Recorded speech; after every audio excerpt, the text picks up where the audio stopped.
For joining us here at RegisterONE.com. My name's Ari Vandenberg, and I'm going to be going over setting up your application forms. So last we left off at the tail end of setting up your event. So I'm going to go ahead and switch over to that.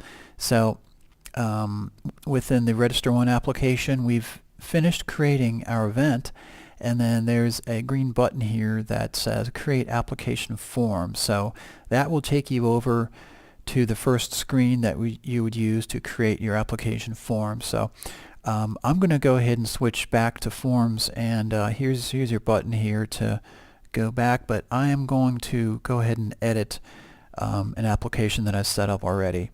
So this the screens that you see here, the application setup screens, relate directly to what the application actually looks like and what is displayed there. So I'm going to go ahead and go through these for you.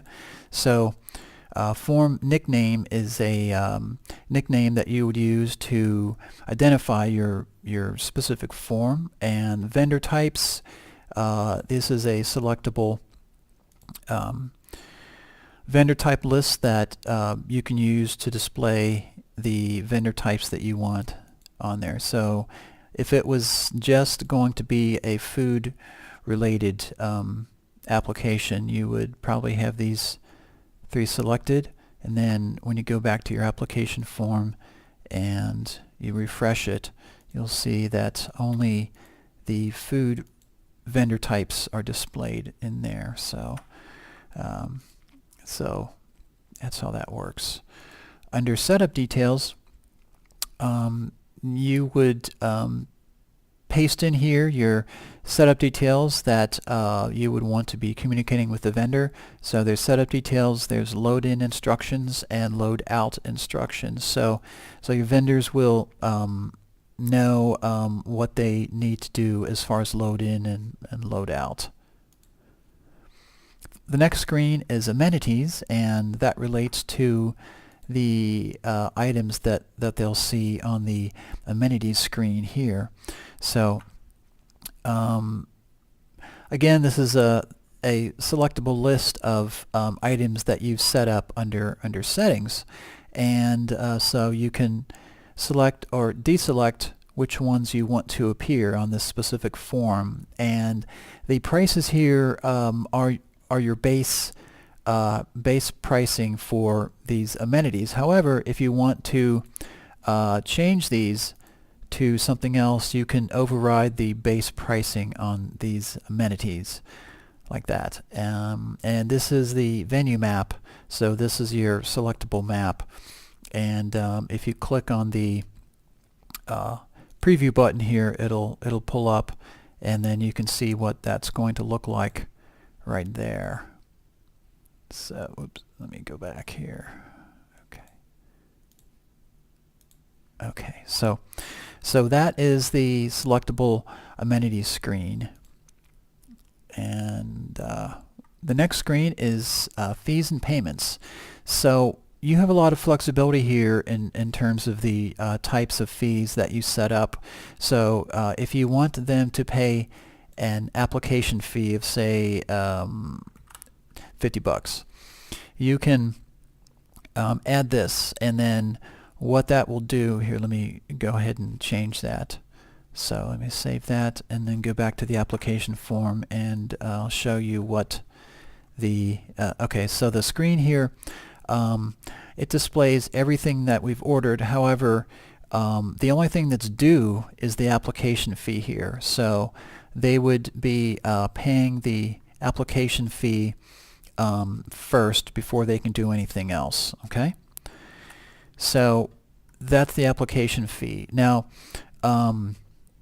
if you want under payment policy to have them pay the application fee and then wait for you to approve them as a vendor to attend the event, you would click on Pay Policy Block, and then what that will do is that will block them from making any other payments outside of the application fee until they get notification that they are green lighted to attend. You can also treat the application fee as a deposit, and what that will do is subtract the application amount from whatever's due after they have been approved. So that will subtract that. And attendance fee is somewhat similar to the regular amenity fees, only if you, for instance, just charge a flat fee of a couple $100 to attend the event, and you don't really have amenities set up, then you can just set this up, and this will be what will be due after they've been approved. Or if you just want them to pay that, it's really up to you how you set that up. You can leave this 0, and then it will just go ahead and add up everything that they've ordered under the amenities screen, and so then they will know how much they need to pay from that. So under payment policy, you can have the cart block more payments after they've paid the application fee, or you can set it up so they may pay or they must pay. So if you have it that they must pay, let me go ahead and show you what that looks like. So if you set it up so they are required to pay as part of the application, then they will be required to pay this with the application. So with that setting that they must pay, it says payment deadline with application and application status incomplete. So once they pay this and they come back to the cart, it will say complete, and everything will be good to go from that side. So sometimes organizers want vendors to pay the whole thing up front and then move on from there. So that's how your payment options work. Payment deadline is pretty much for if you say they may pay, then they have until this date to pay. Your terms and conditions have to do with the actual terms that they agree to on the e-signature page of the application. The fee structure is just text telling them what your fee structure is for attending the event and the fee details.